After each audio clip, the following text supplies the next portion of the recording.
అప్పుడు ముని మేఘరాజా, మీకన్నా శక్తివంతమైన వారు ఎవరైనా ఉన్నారా అని అడుగుతాడు. అప్పుడు మేఘం నాకన్నా శక్తివంతమైనవి పర్వతాలు అని చెప్పేసి మాయమైపోతాడు.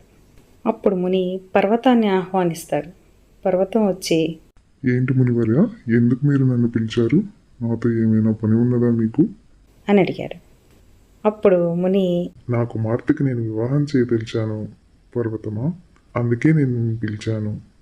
అమ్మా గౌతమి, ఈ వరుడు నీకు నచ్చినట్లేనా అని అడుగుతాడు. అప్పుడు మునిపుత్రిక లేదు నాన్న, నాకు ఈ వరుడు నచ్చలేదు.